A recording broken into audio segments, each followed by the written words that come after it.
everybody loves is Dr. Simone Ellis with Beyond the Chair podcast. And I get an opportunity to meet some great individuals in my life.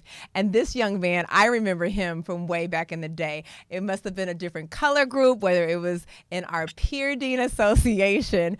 But I am here with one of my really good friends. And just, I mean, when you can say that you have a cardiologist as like in your pocket in your phone, you just feel like you just move different. I just feel like I'm a little bit special. Dr. George, and I'm just learning this last name for the first time, Adesina. Let me It was Adesina. Well, I've been calling him Adesina for like, I don't know, what has it been, almost 20 years? This is terrible. Oh yeah. I know it's not you. I let everybody mispronounce it, but once the doctor came, I was like, nah, we gotta say this right for the ancestors, so I gotta get it right now. Not the ancestors. Baby, let's go. Babe, it's a pleasure to have you on here. Thank you so much for joining me today. Nah, thanks for having me on. So for people who do not know you, because if you haven't seen an amazing like commercial with my boy on it, I mean, because when I saw it, I just like was like, that's my people on the TV. Tell us a little bit about who you are and how did you start your journey into cardiology?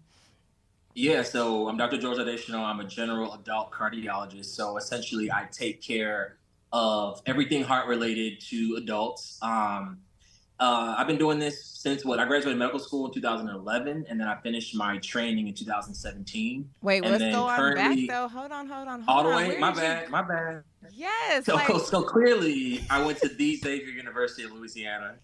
I graduated in 2006. You got to do that. And of course, I crossed the greatest chapter of Alpha Phi Fraternity Incorporated, the Made It South chapter. So, we always got to do that. Always. I was like, you're just going to brush around some of the most important parts of who you are as a human. I had to let me backtrack. Okay, I forgot who I was talking to. That's what had happened right there.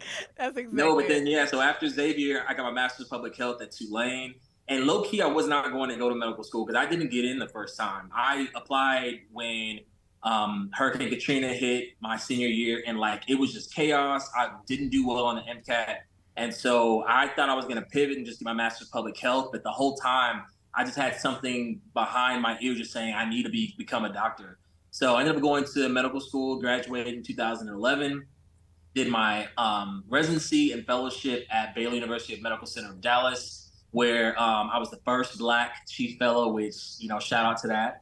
Okay, so first, I think you're going so fast about your bio, and I was really? like, I'm texting you to slow. I was going to text you to slow down because I want to give to the gravity of who you are and how you became who you are, right? And so, you got to go back into the mindset of people who are like, okay, I did not get in at the very beginning of my journey, and I was applying when a whole entire city was underwater. So can you talk to me about the gravity of who you were and how that felt during that period of time?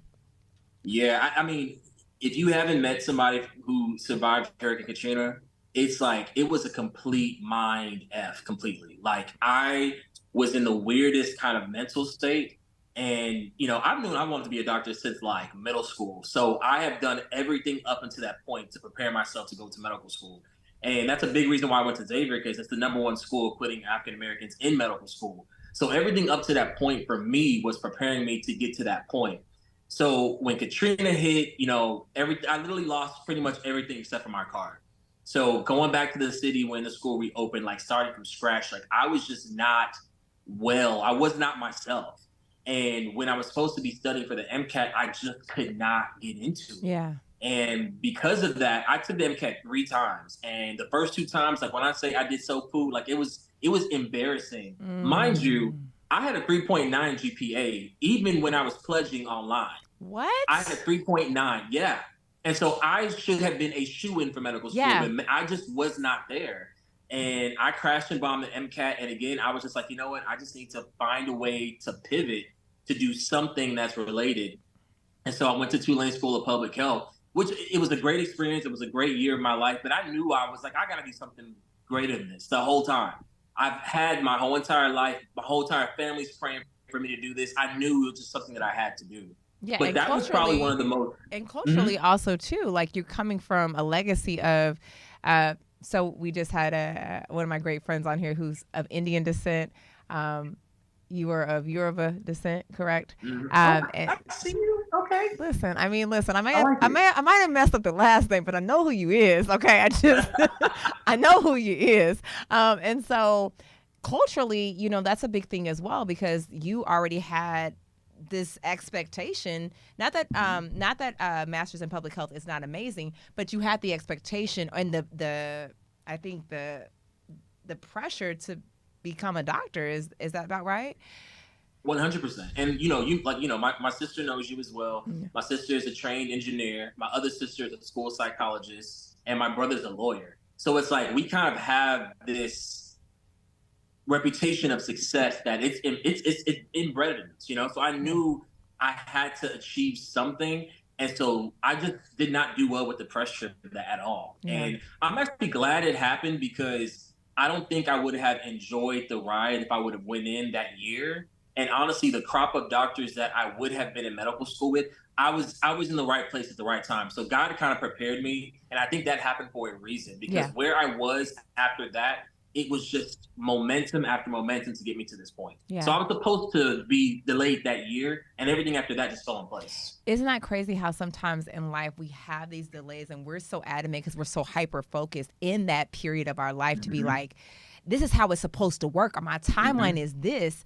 And then the reality is God is like, nah, kid, like, I got the plan or I've got the journey Mm-hmm. for you and it's going to work out better for your benefit. And to hear you say that, to reflect on that is awesome. So you go to Tulane, you don't do well on the MCAT, and somehow you are one of the top doctors in Houston, Hmm. Texas, and in the profession. If that doesn't speak volumes about perseverance and being able to rise above the occasion and make your ancestors proud, I don't know Let's what go. is. And you So, know what though? Xavier won, and being a member of Alpha Phi Alpha Fraternity Incorporated. That's where I feel like a lot of my outside of what my parents taught me, those two experiences I feel like prepared me for that rough patch. Because like you said, up until that point, I was a straight A student. yeah. Everything came easy for me. And I think I needed that kind of kick in the butt to realize like this is not how life works. And now I have that appreciation, I have that motivation. And after that, I was like, it's game on after that. Yeah. I think that Xavier has done for me so many things that I can't Mm-hmm. even, begin to. We would have a podcast just about Xavier as a whole, but Look, right. coming to you soon. Coming Right, to you soon. right. But one of the things that I felt like pledging, so of course we are in the sister and brother organization at our university. So I also went to Xavier and have Alpha Kappa Alpha Sorority Incorporated. And so one of the things that I remember thinking about Xavier's experience for me was when I went to dental school, I wasn't special. And what I meant by that was in dental school, right? I'm one of four blacks in my class, right? So that's not Neat. that's uniquely different. But I knew so many people that were doing it across the United States that I was like, although you think I'm special and that I had to do something special to get here, let me be very clear that I know someone that is literally in the next state doing the exact same thing. We're not Preach. special. So it was a very humbling experience for me for Xavier because it was like, I'm with the creme de la creme, but these people Mm-hmm. expect for me to be great. And that's the power of, for me, an HBCU that gave me that, where I felt like I was odd, where I felt like I stood out because of how I looked. I knew that I was supposed to be there from where I came Mm-hmm. from, right? Mm-hmm.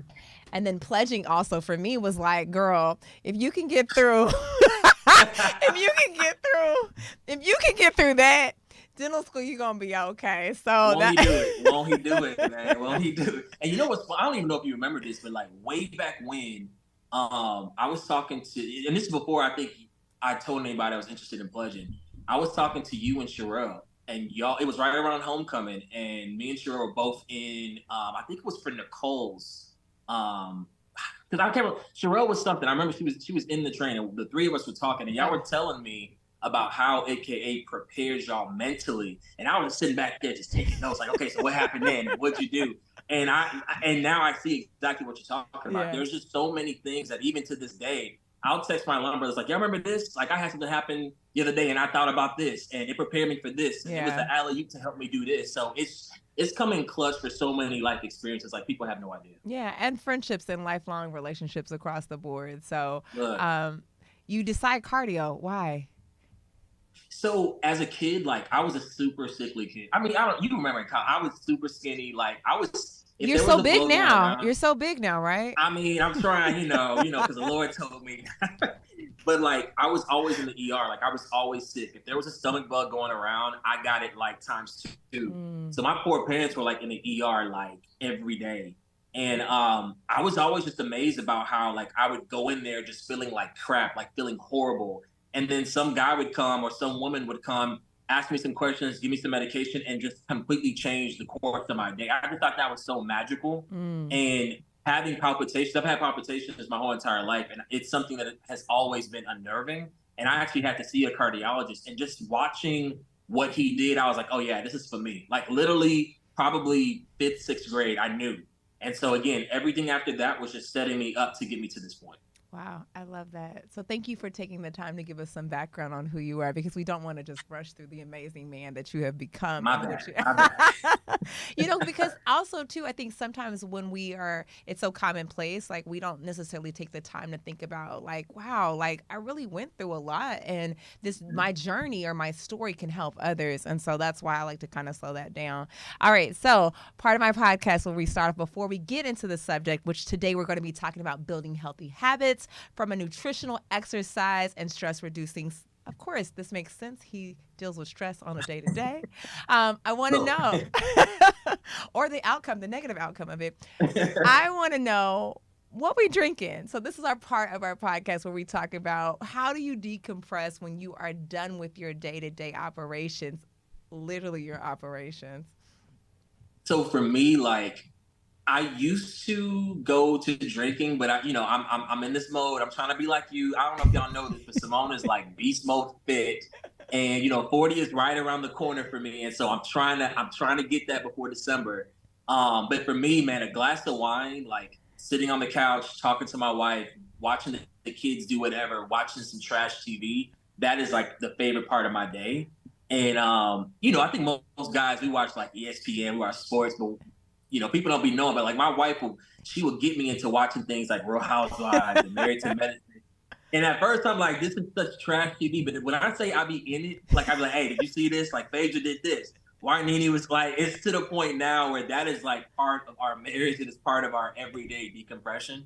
So you give me a nice glass of wine, especially like Caymus wine, I could do that all day for the rest of my life and relax. That's my thing. I love that. So for me, if we're doing wine, then I'm allergic to sulfur, so I actually can't do a Oh, lot. man. I know, right? It was crazy. I found out because I would come home from when I first opened my office, and I would be like, this shit is stressful, and so I would go.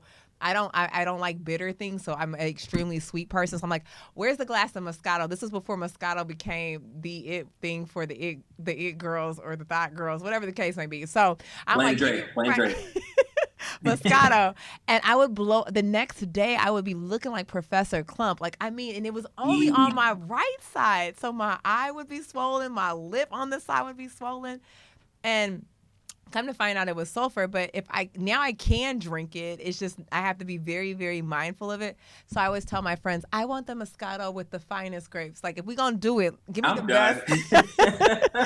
I want the premium $14 bottle, okay? Like don't give me that $9. Give me my $14 one. From Kroger or HEB only. Correct. First of Like, all. don't play with Yeah. me. And the other thing that if I was gonna watch Ratchet TV, then one of the cool things me and my dad used to do before he passed was we would watch Maury Povich, and we would make jokes because I always used to tell my dad how unattractive he was, and he would tell me how unattractive I was. It wasn't like a painful thing. It was like us doing the dozens with each other, and so we would say that we could not wait to go on to Maury Povich show so we could prove that he was not my dad, and we would both dance. Like that was our Ratchet TV.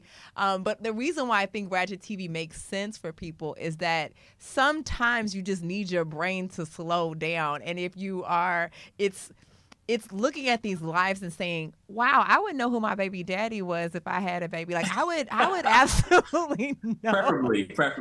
If I was in this situation, I think I would know. So like, yeah, my life ain't that bad because this is hilarious, right? Even now, though, real talk, like if Jersey Shore comes on, like the old school Jersey Shore, I can sit there for hours and watch that with no problems. Like, Stop. cause you just, Jersey it's like Shore. my day. What? Don't get, come on, don't do that. Don't do that. Come on now. But it's like my day is so, everything is timed out. Everything is such high pressure. You need the day to slow down. Yeah. And that's when like the crazy conversations happen, especially like if we're watching something about with couples and stuff, we actually will ask each other like, "Hey, what would you do in that situation?" Or like, "Is she tripping?" Or you kind of do that, and you remind me of this. So it actually kind of helps us from like a marriage counseling standpoint. Where So we're are you having telling me that conversations. reality TV is marriage counseling?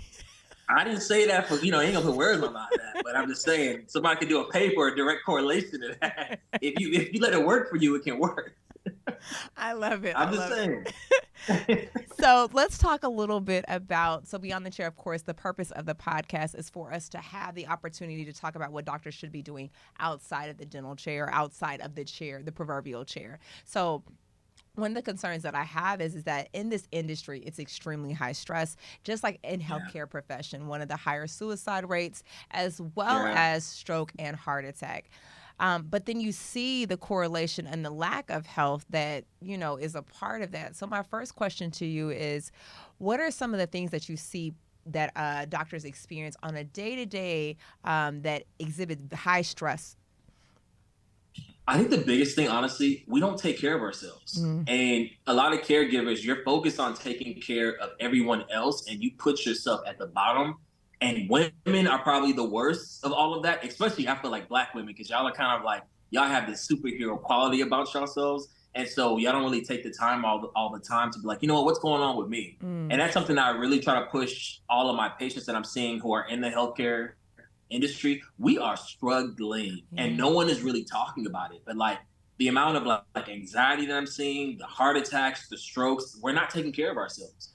And I can't even lie, I'm guilty as well too. I've had issues where I'm in pain or I'm having something going. I'm not going to the doctor, I'm going to work. Right. And so it starts off, one, we need to start taking better care of ourselves because we cannot be pouring from an empty cup. That's the first thing I would say.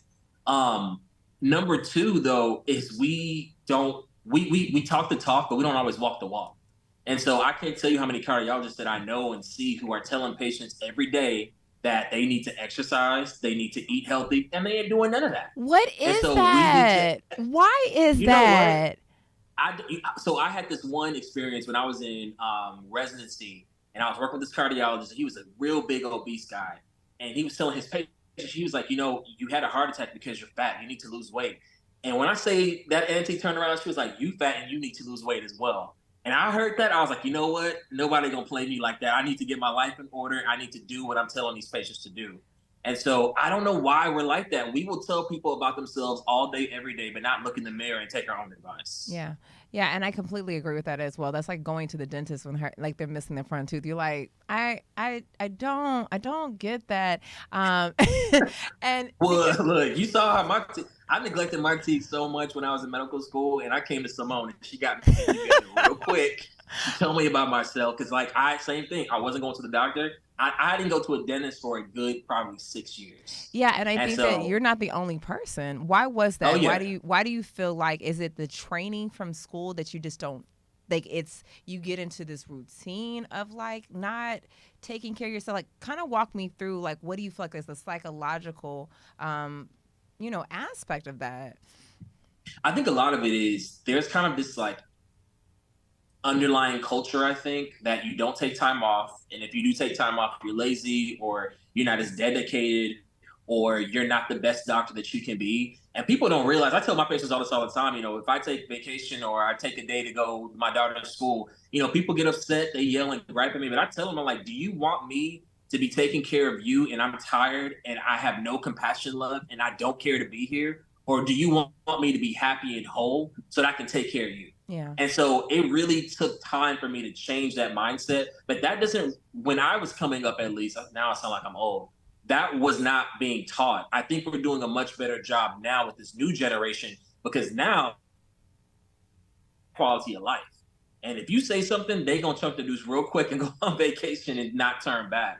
And so I think we're doing a better job now, but I think our era, our generation, I don't feel like we got taught that at all. And Yeah. so that's one of the things that we have to do is we have to teach that in training. Like you taking vacation, you taking sick time when you're sick, you maintaining your mental health, you maintaining your physical health. That's gonna help you be a better doctor, a better dentist, a better person. And so even when I call in sick, I feel bad and I have to repeat that to myself. So it just takes, we have to get into the groove of teaching this. Yeah, I agree with that. When I was in dental school, I remember like because I went to school in Jersey, right? We would have nor'easters or these huge snowstorms that would come through, and if now I think about this, I'm like about to say it out loud, like the danger it really was to try to get Mm-hmm. to school. And what was Mm-hmm. told to us was that if the school is open, if the hospital is open, Yep. you need to be Yep. there. And so you Yep. you create this mindset or this culture of like through rain, snow, sleet, high hell or high water, I need to get there. I remember during the pandemic being afraid before the world shut down to get COVID because I was like, oh my God, if I get COVID, like, not that of how I was going to feel about it, but really about like how I couldn't be of service to somebody else, even though I was sick. Isn't Wow. that crazy? And then here's That's another major. story. This is really wild too. When my father was dying in the hospital, he was dying in the hospital. I remember coming to work because I'm an entrepreneur. I have to run. In my mind, I'm not thinking about being present with my father before he leaves this earthly realm, and my patients are looking at me and I have like no life in me, no life. Because I was on the clock, like leave the office, go to the hospital, stay up all night to make sure that the nurses were, I didn't care if he was still here or not here. I need you to take care of my dad until he decides he's Yeah. not going to be here. And a patient asked me, like, what's going on with you? I was like, oh, my daddy is dying, but I'm going to take this tooth out of you and then I'm going to head over there. And it was such a thing of like you have to be there. And I think now I look back and I'm like, how crazy or how terrible was that for me to have this thought process that I didn't even deserve to grieve, we don't deserve to be safe, we don't deserve to be sick because what is expected to us as healthcare professionals. But also too, it also helps with us not only educating these people coming up in training, but also, the general public. Yeah. Because we're not viewed as like humans or individuals a lot of times. You're a dentist, that's all you do, that's all you care about. I'm a physician, they think that that's all I care about, that's all I do. Like when my wife had our daughter, I took 2 weeks off, and even thinking about it, like I probably should have taken more time off, but I was so scared about how I was going to look, and my patients needed help. And she ended up being a week late, so I ended up blocking off another week of schedule. And when I tell you, I got cursed out. I remember, I would never forget. This one lady was like, "I don't know why you're not at work. Like your wife had the baby, you didn't. Like, what do you need to be out for?" And I was like, "Dang!" Like, Dang. and so when I would call in sick as well too, like my nurse or whoever was changing my schedule, just be like, "Oh, he's not going to be here." And I started specifically. I said, "No, I want you to tell them that I'm not feeling well and that I'm sick, because it actually humanizes you." Because I think if you say like, "Oh, the doctor's not here," a lot of times they think I'm like in Mexico or on a golf course or something. Right. And I said, "No, tell them that I took this time off because my daughter's first day of school is today, and I want to be there." They need to humanize us, Yeah. and that actually helps the rapport a little bit more as well. So it goes both sides. We have to give ourselves grace, but then everyone else has to give us grace as well too. You couldn't have said that better. I think that patients have to realize that we are humans. And Yeah. my team, because now they're like, oh, you only work Tuesdays and Wednesdays. I said, yeah, because you weren't here when I was working 6 days a week, right? And so now I feel like I've earned my stripes. I get the opportunity to say no. Like I've won because I didn't put the right things in play and the burnout was real or the stress was real, right? My health took an impact. My marriage took an impact. My friends, my family took an impact. Now it's not worth that to me. And it doesn't mean that I'm any less proficient as a dentist. It doesn't mean that I don't care because I want to take care of me. It means that I care about me too. I deserve to have the opportunity to have a life and show up, and not just be the title of a dentist or the title of a doctor. we deserve to actually have a place in this world that we get a chance to experience as well. And I think that that's, like you said, humanizing that. So one of the things I want to ask you is how does that look like? Like, what are the steps that you feel like physicians or dentists or healthcare providers in general need to take, because you get a chance to see, unfortunately, the impact of not doing such things? I think the biggest thing though is one realizing that you have to have a boundary, you have to have a cutoff. And so like before I got married, like I would see all my patients, I wouldn't write any notes. I would write all my notes like in the evening, watching TV. But then I got married, I'm like, all right, I want to spend some time with my wife in the evening, so I need to cut that out. Then we had kids. There's very limited time now because I need to take care of them. I want to spend time with them. So I think you need to set your boundaries, set your lines of what you are willing and willing not to do, but also start noticing patterns. So like what's filling you up and what's taking away from you. And you need to make sure that there's a balance between that. I just think we just need to do a better job of taking care of ourselves. Like all of the dentists and the physicians I see, and even the crazy part is I see a lot of psychiatrists. We just don't take care of ourselves. And it is so disheartening. Like, it's to the point now, I feel like probably 40% of what I'm seeing in the clinic is people suffering from like undiagnosed depression and anxiety. And me as a cardiologist, I'm like the first person that's picking up on it because the symptoms are so similar, but no one's taking the time to be like, what's going on with you? You know? And I think as a physician, as someone's in the healthcare community, I can kind of sit and be like, I can see you're struggling with something. Like, how's work? Or what's going on with your family? And that's how I kind of tease it out. But I'm like, me as a car, I shouldn't be the first person picking up on this. But because everyone's so busy, we're trying to fit patients in, it doesn't really get screened. And so I've taken that upon myself to be like, you know what, we got to make sure we're watching out for each other as well, because we feel like we're not going to be there for our patients. But again, you cannot pour from an empty cup. Absolutely. You cannot. So what are some of the healthy habits that you feel like you would like to see your patients, and since it's 40% of us, to start incorporating? So you talk about filling from an empty cup. I know we already talked about working out, but let's talk about nutrition and diet, because I think that that's something that, of course, plays a part, especially when we're talking about the heart, right? 100%. And I honestly, I feel like anybody who works in corporate America, we're just so used to like eating garbage when we're at work, or, it's part of our socialization. So going out to eat with some friends, or you're pressed for time, so you grab something quick. So with nutrition, you really have to be intentional. And I learned that the hard way because like during COVID, I stress ate like nobody's business. I gained about 25 pounds probably, looking like Boo Boo the Fool, trying to tell people to exercise, and I'm sitting here looking like the Michelin Man. And I had to be very intentional and figure out like I'm eating like trash. And so I plan my lunch for the whole entire week. What I'm bringing, what I want to eat, when I'm going to have a cheat meal, everything is planned, everything's intentional. So if you kind of attack it that way, like a schedule almost, there's no way you can get it wrong.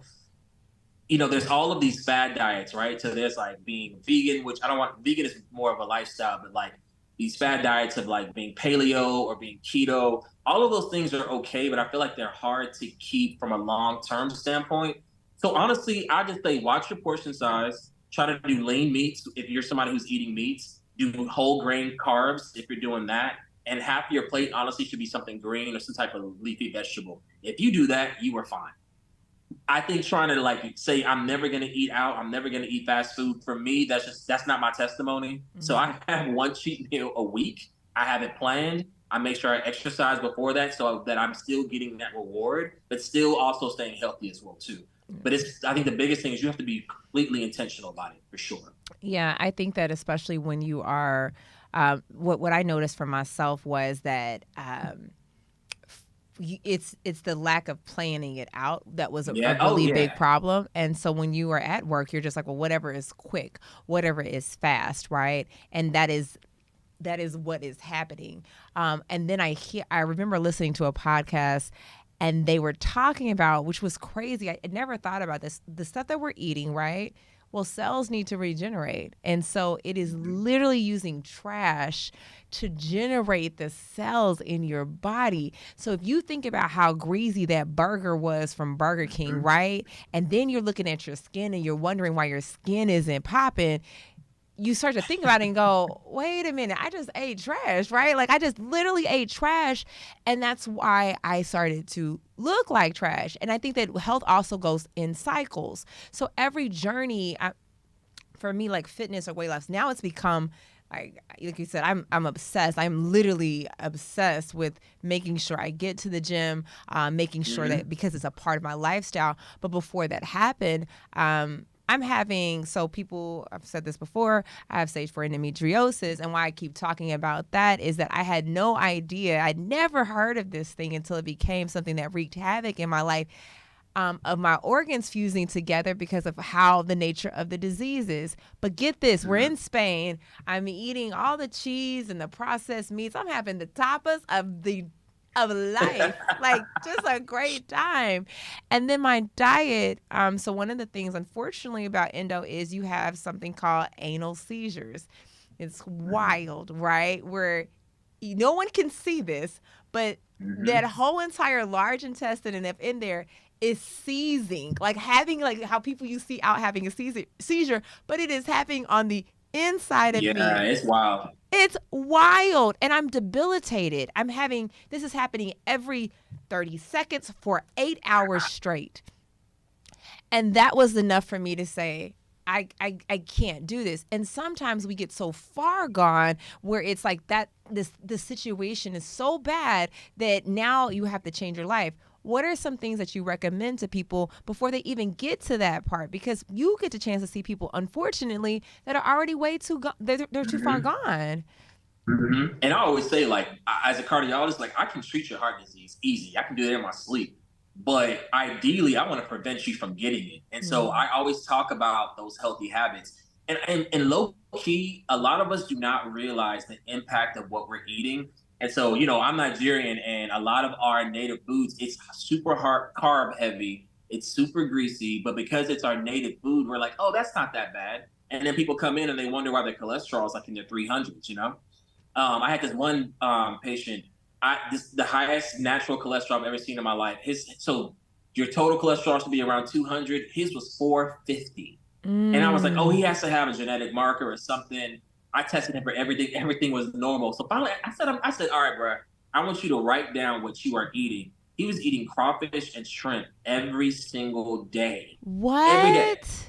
Every day for everything. And I'm like, there's no way he's like, oh, no, no. For breakfast, I eat grits. I have some shrimp in there. I might eat crawfish on a sandwich. For lunch, I might do both with some salmon or some steak. Literally, This he is was your eating modern shellfish. day bubble gum. Like he was like, Bruh, every meal. And I was just like, shellfish is high in cholesterol. And he was like, I never knew that. No one told me. And so we as a medical community, we're doing a trash job educating people on nutrition. And so I'm real big. I will send you to a nutritionist quick. If you don't know what to do, you're struggling with your weight, I send people to a nutritionist. I think everyone should go at least once, just so you understand the building blocks, but then also changing your mindset. Like, we're not eating to feel full. We're not eating for something to taste good. Like you said, it's things that we need for our cells to regenerate themselves. So think of the food that you're eating purely as fuel. If you think of that mindset, that's a game changer. Do you really want your car to be running on Burger King, or you want it to be running on a clean, great salad that's going to sustain you? If you look at it that way, that will change your mindset. and I think it's tough though because when you have habits, right? So people, I don't know, people know like the reason why habits are 21 days. You usually hear is that's the life cycle of a taste bud, right? And so the taste buds are falling off pretty much in the cycle of 21 days. So if you can get yourself on a habit for 3 weeks, usually by that time you no longer, because consumption wise, taste buds are supposed to have receptors that are sticking up. But as we have sugar and now we have our carbs, what happens is our receptors become blunted. So you need more of them to actually, give you that. It's like a drug. It's like a drug.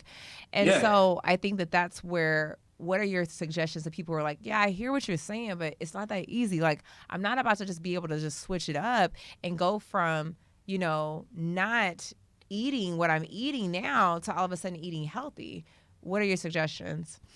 I mean, it's with everything. So I have patients who like haven't got off the couch in like 5 years, but then they all of a sudden they want to become Michael Phelps, and I'm like, it don't work like that, bro. Right. Or they want to go from, like I had this one patient, she had twins literally like 6 months ago, and she's trying to look like an IG baddie in like 3 weeks. I'm like, man, that's not how the body works. It's all about baby steps and consistency. Yeah. And don't try to do everything at the same time. So whenever I fall off the wagon, I start from scratch. I don't know about y'all, I cannot eat healthy, start working out, drink a gallon of water, go to sleep at 8 o'clock all at the same time. Like it's not gonna happen. And so I do baby steps. I'm like, all right, I'm gonna work on my nutrition this week. And then the next week I'm gonna start working out.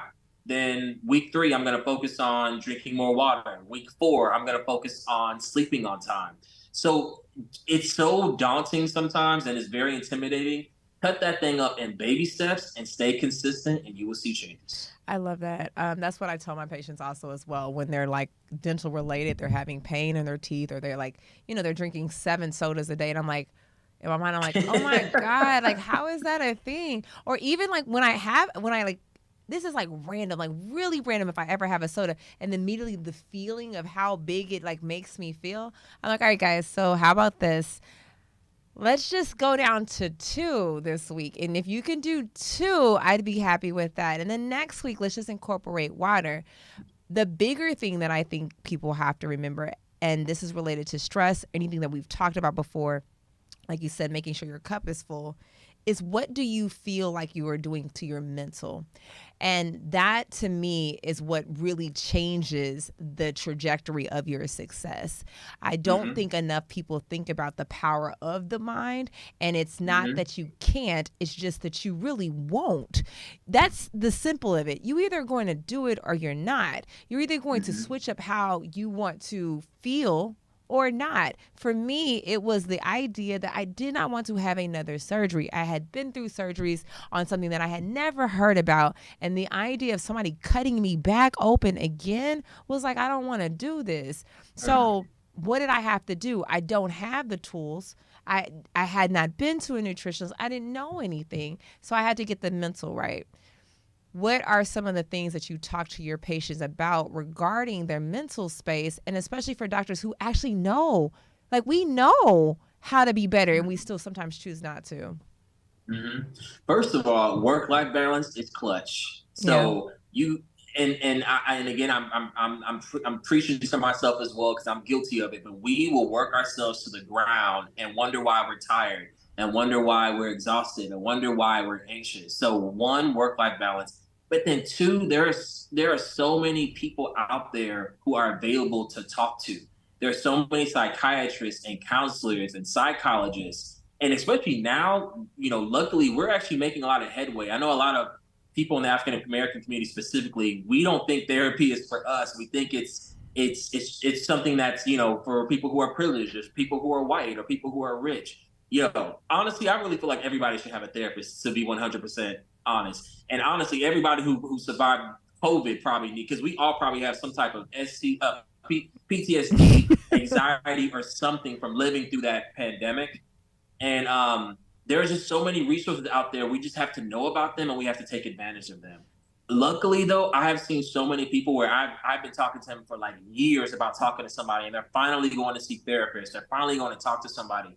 And it is like night and day the way they feel. But you have to take care, because, like you said, everything starts up here. Everything. Yeah, I agree with that. And especially with, we were talking about this on a previous podcast with a burnout specialist, that one of the things that I make sure I do is that I have a standing on a Tuesday. So I did not realize stress for me was coming in through lack of systems, right? And so what I needed to do is I just pick certain days where I know. So if you say, hey, Simone, I want to hang out, I'm like, okay, Wednesday is available or Friday may be available. And because I already know that in my flow of my week, it's like those are the days that I've allotted for friend time. This is the time I've allotted for date night with my husband. This is the time I've allotted for with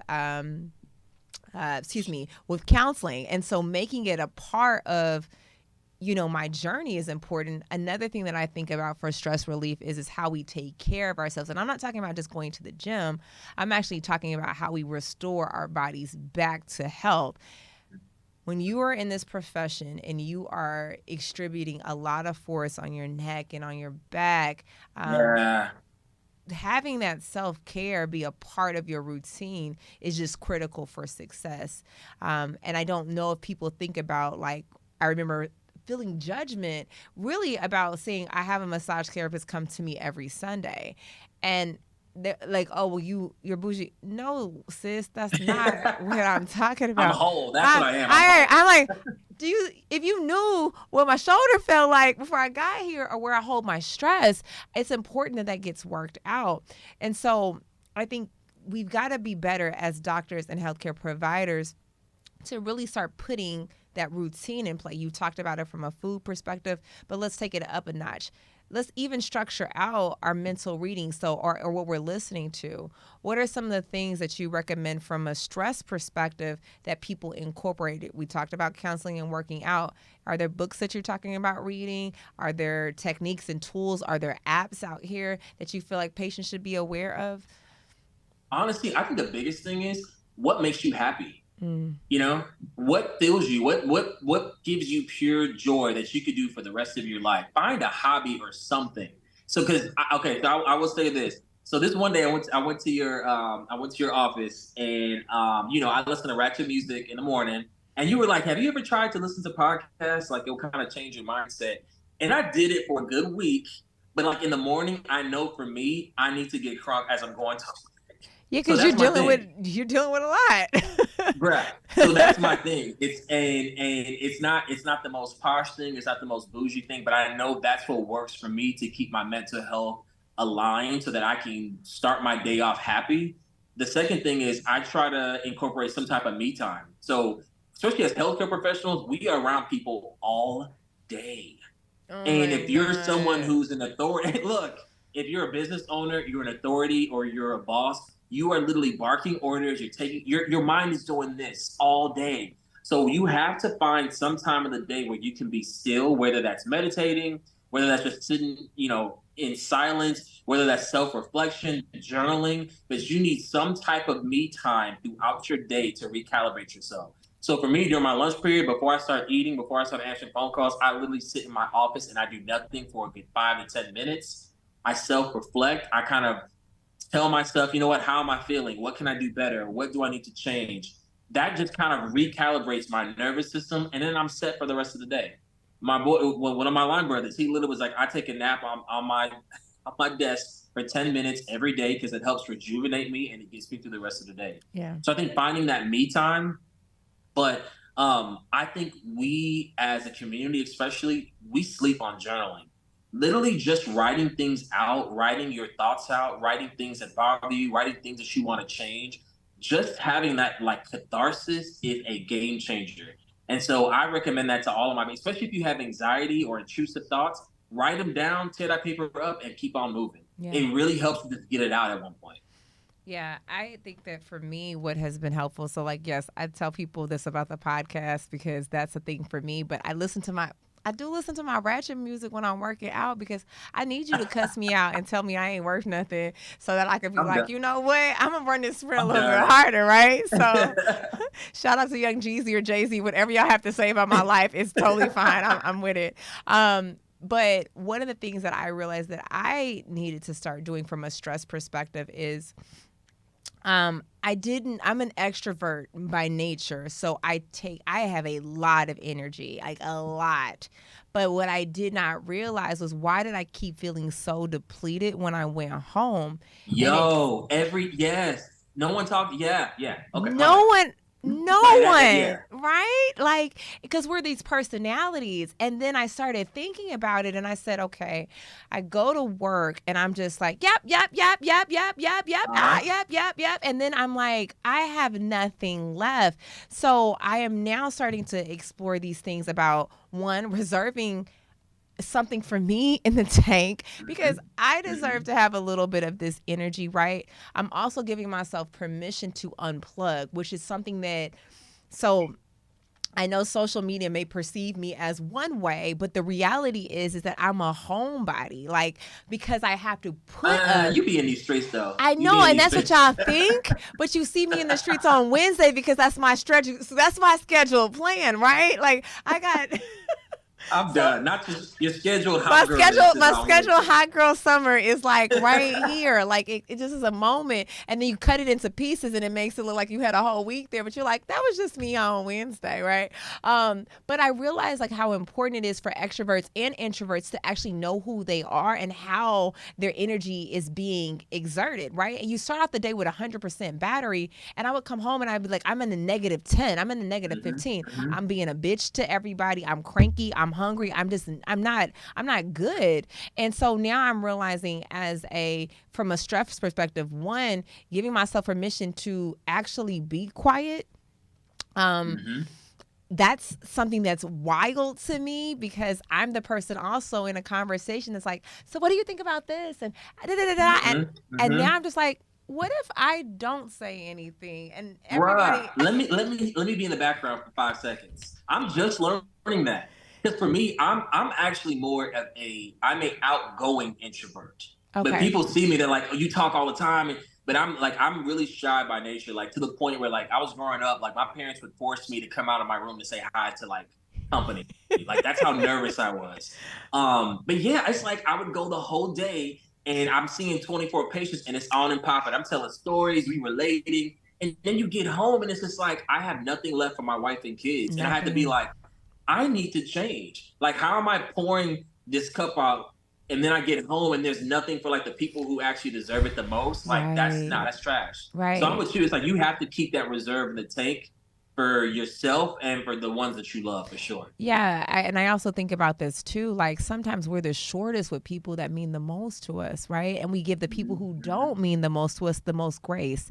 And that comes from having finite energy, finite bandwidth, not being able to prioritize like, hey, you could still love on people, but like Simone, do you have to be on 10 and I'm literally on you see me in the office. I'm like, you're a patient that usually has to come in the evening and I'm like, hey, da da da da, and Yeah, you be on. that's my nature is to be like excited, but I'm Yeah. realizing now that like 10 and 9 can equally exist. 9 and 8 are actually still okay. Like this 8, 9, 10. You don't have to be at the 10. You could be a 9 or an 8. So then when you And go your home, five is most people's like nines, first of oh all. my God, right? That's another conversation that I'm now realizing how, friend, I'm not going to tell you, like, I literally was at dinner with somebody and I said, oh my God, like I'm different. It just, these are moments that are just now happening where I'm like, so like everybody is not like excited. They're like, not like No. that all the time. And I'm like,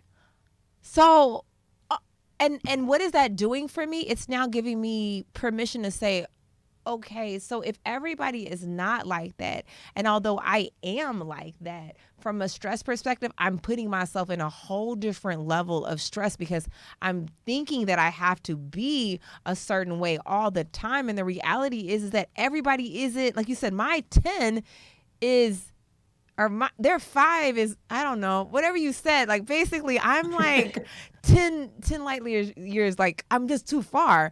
So these things are also playing a part in understanding stress and relationship balance.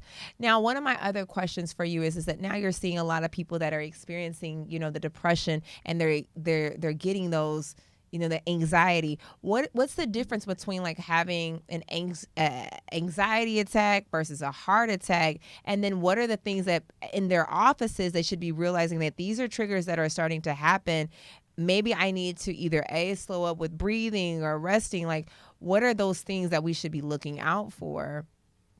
Well, you just hit the nail on the head. First of all, with anxiety or panic attacks, there usually is some type of underlying trigger. So whether it's like a stressful situation, whether it's work, family, there's usually a trigger. Versus with cardiac stuff is usually kind of like it kind of creeps up on its own, or it's like with exertion or something like that.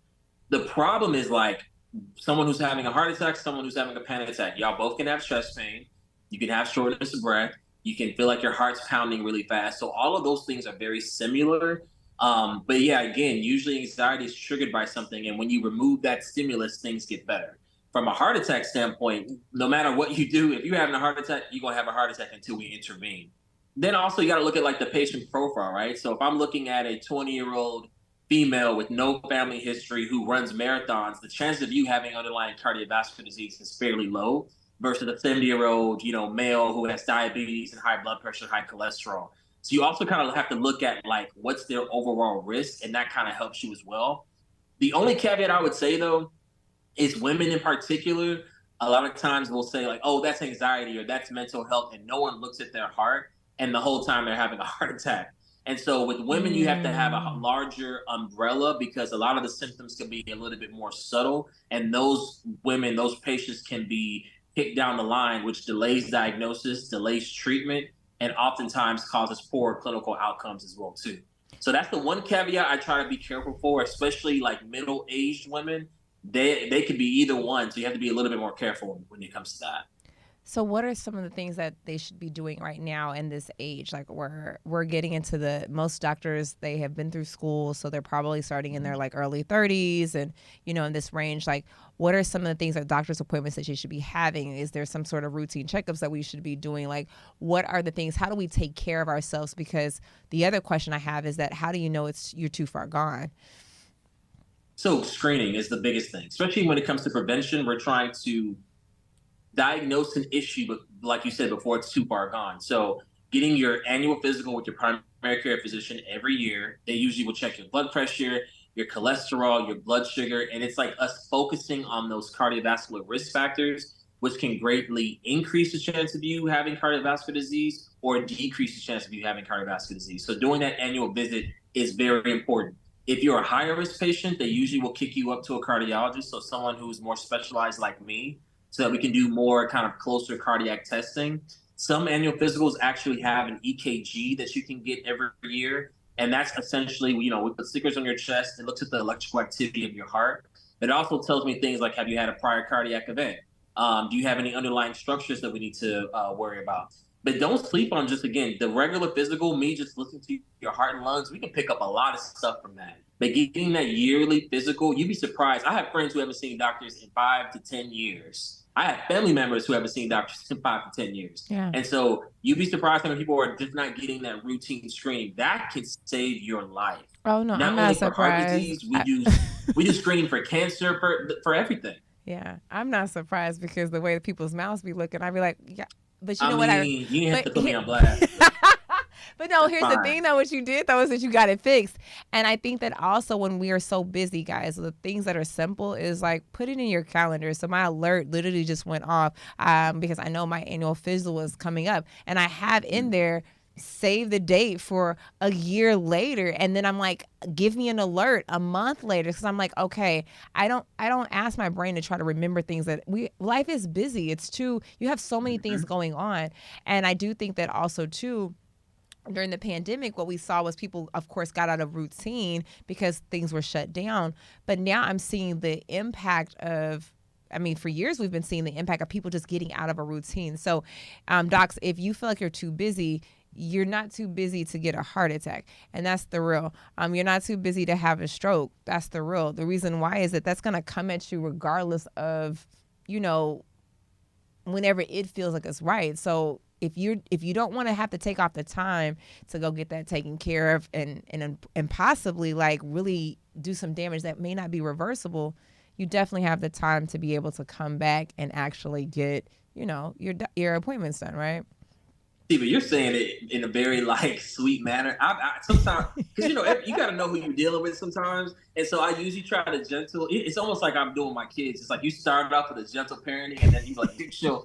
After Let me wow, choke you for right it's now.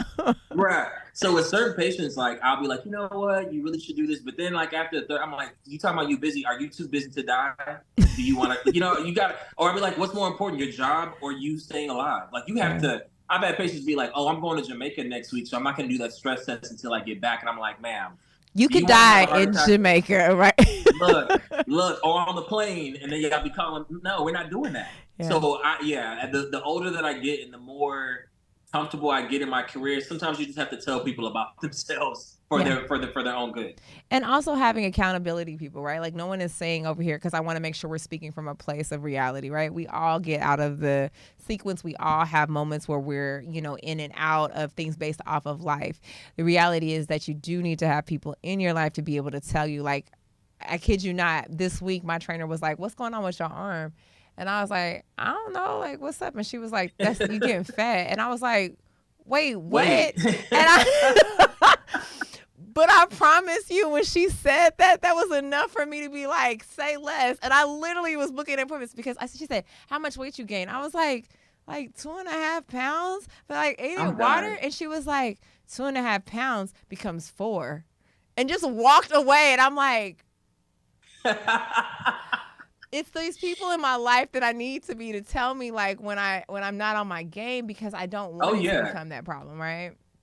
Oh yeah. You got, and it's hard because I feel like we're almost like, especially people like you and I, it's like, yeah, we're your dentist, but then in a lot of cases we're like people's friends, we're like your role model, we're your mentor. But you just have to be real with people, like I'm not doing this because, this is an easy job. I'm doing this for your benefit.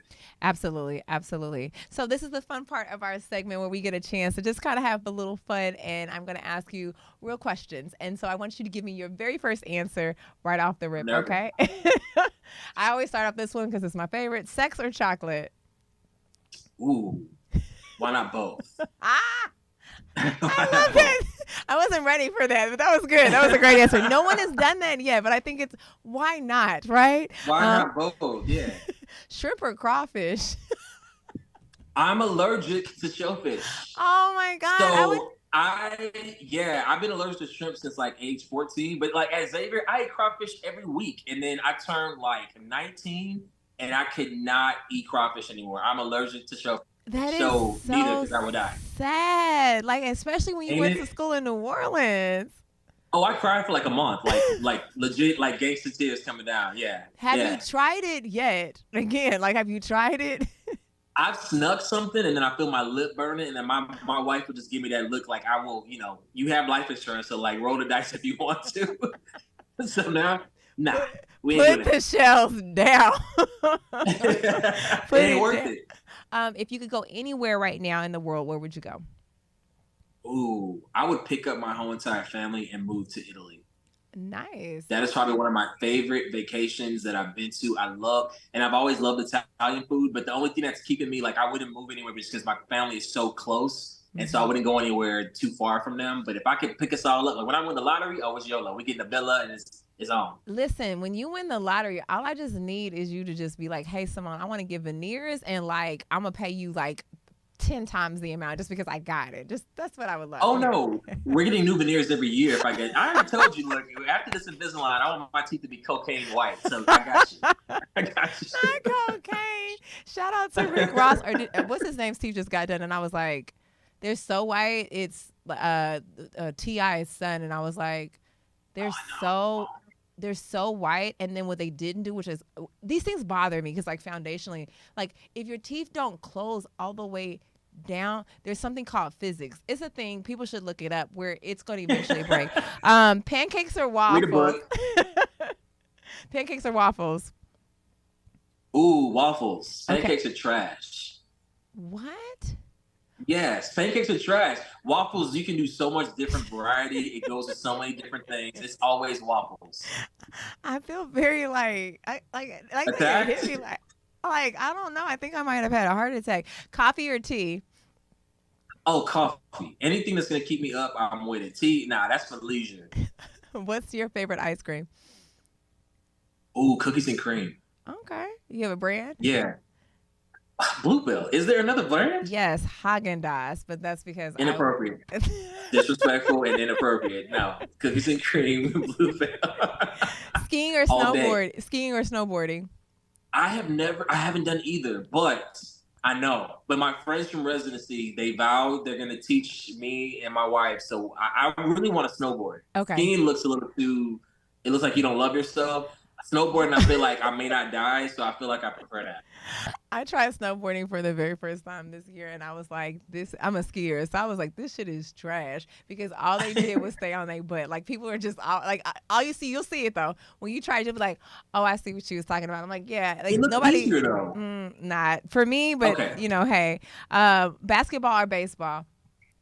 basketball. Unless you're in person, baseball does go hard in person if you're drinking, but basketball. And alpha or kappa? Ma'am, how dare you? I'll hang up on this podcast so quick. Oh, don't look. I will say this though, I've been meeting some really cool Kappas, and now that I look back, all that silly beef we had with Kappas is dumb. Like They're so all silly, right? Like who does so that? dumb. They're great people. They're doing things in the community, so salute to them. But come on now. Like last time my son was dancing, I thought he should me a little bit. I was like, I will disown you, son. Don't do it. Don't do it. You just wanted to hit him with a cane. Just Sit chill your, it. sit your.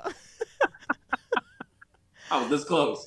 George, it was awesome having you on. For people who are interested in either finding out, because you're doing a lot more on social media, which I am seeing, slash out to your modeling days. I said, where is this? Who? Okay, I see him. Like I had to put my glasses on. I said, okay, sexy. So where's your Instagram model page versus your actual Instagram? Let us know. Tell me a little bit about where we can find you if people are looking for you as far as a cardiologist, but also too to follow you on your journey and anything else that you're doing.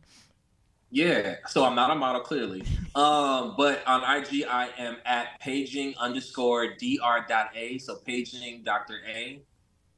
Yeah, my biggest thing, especially during COVID, I just got tired of so much misinformation and people being scared and miseducated.